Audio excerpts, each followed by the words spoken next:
Hello ನಮಸ್ಕಾರ, ನೀವು ನೋಡ್ತಾ ಇದ್ದೀರಾ ಇಂಡಿಯಾ ಫಸ್ಟ್. ನಾನು ರಕ್ಷತ್ ಶೆಟ್ಟಿ. ಈಗ ಹೆಡ್ಲೈನ್ಸ್. 5 ವರ್ಷಗಳಲ್ಲಿ ರಾಜ್ಯಕ್ಕೆ 1.87 ಲಕ್ಷ ಕೋಟಿ ಹಣ ಬರಬೇಕಿತ್ತು. 4 ವರ್ಷದಲ್ಲಿ 45,000 ಕೋಟಿ ತೆರಿಗೆ ನಷ್ಟ ಆಗಿದೆ. ರಾಜ್ಯಕ್ಕೆ ಲಾಭಕ್ಕಿಂತ ನಷ್ಟದ ತೂಕವೇ ಹೆಚ್ಚು ಅಂತ ಸಿಎಂ ಪ್ರೂಫ್ ಸಮೇತ ದಾಳಿ ಮಾಡಿದ್ದಾರೆ.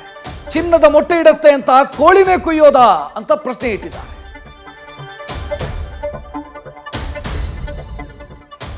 ಕೇಂದ್ರದ್ದು ಎಳ್ಳಷ್ಟು ತಪ್ಪಿಲ್ಲ, ಬೇಕಿದ್ರೆ ಶ್ವೇತಪತ್ರ ಹೊರಡಿಸಿ ಅಂತ ರಾಜ್ಯ ಬಿಜೆಪಿ ನಾಯಕರು ಒತ್ತಾಯಿಸ್ತಾ ಇದ್ದಾರೆ. ಲೋಕಸಭೆಯಲ್ಲೂ ತೆರಿಗೆಯ ಪಾಲು ಪ್ರತಿಧ್ವನಿಸಿದೆ. ರಾಜ್ಯಗಳ ಆರೋಪ ರಾಜಕೀಯ ಪ್ರೇರಿತ ಅಂತ ವಿತ್ತ ಸಚಿವೆ ತಿರುಗೇಟು ಕೊಟ್ಟಿದ್ದಾರೆ.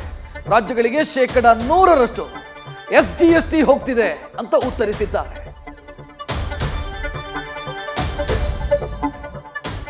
ಲೋಕಸಭೆಯಲ್ಲಿ ಪ್ರಧಾನಿ ಮೋದಿ ವಿಪಕ್ಷಗಳ ಕನಸಿಗೆ ಕೊಳ್ಳಿ ಇಟ್ಟಿದ್ದಾರೆ.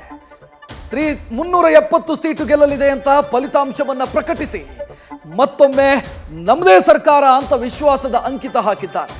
3ನೇ ಅವಧಿಯಲ್ಲಿ 1000 ವರ್ಷಗಳ ಬುನಾದಿ ರಹಸ್ಯ ಹೇಳಿದ ಮೋದಿ ಸಂಸದ DK ಸುರೇಶ್ಗೂ ಕೌಂಟರ್ ಕೊಟ್ಟಿದ್ದಾರೆ.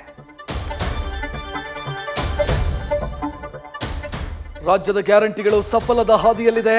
ರಾಜ್ಯ ಸರ್ಕಾರದಿಂದ 100 ಹೊಸ ಅಶ್ವಮೇಧ ಬಸ್ ಲೋಕಾರ್ಪಣೆಯಾಗಿದೆ. ಇದೇ ಶಕ್ತಿ ಯೋಜನೆಯಿಂದ ಮುಜರಾಯಿ ದೇಗುಲಗಳ ಆದಾಯ ದುಪ್ಪಟ್ಟಾಗಿದೆ. ಸಾರಿಗೆ ಇಲಾಖೆಗೆ ಕಳೆದ ವರ್ಷಕ್ಕಿಂತ 150 ಕೋಟಿ ರೂಪಾಯಿ ಆದಾಯ ಹೆಚ್ಚಾಗಿದೆ ಅಂತ ಸರ್ಕಾರ ಹೇಳಿಕೊಂಡಿದೆ.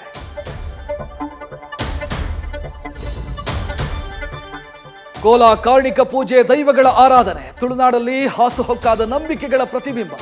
ಸ್ಪೀಕರ್ UT ಖಾದರ್ ಆಗಾಗ ಹಿಂದೂ ಧಾರ್ಮಿಕ ಕಾರ್ಯಕ್ರಮದಲ್ಲಿ ಭಾಗಿಯಾಗ್ತಾ ಇದ್ದಾರೆ. ತುಳುನಾಡಿನ ಕಾರ್ಣಿಕ ದೈವದ ಹರಕೆಯ ಕೋಲದಲ್ಲಿ ಭಾಗಿಯಾಗಿದ್ದಕ್ಕೆ ಮುಸ್ಲಿಂ ಮುಖಂಡರಿಂದ ಆಕ್ಷೇಪಕ್ಕೆ ತುತ್ತಾಗಿದ್ದಾರೆ.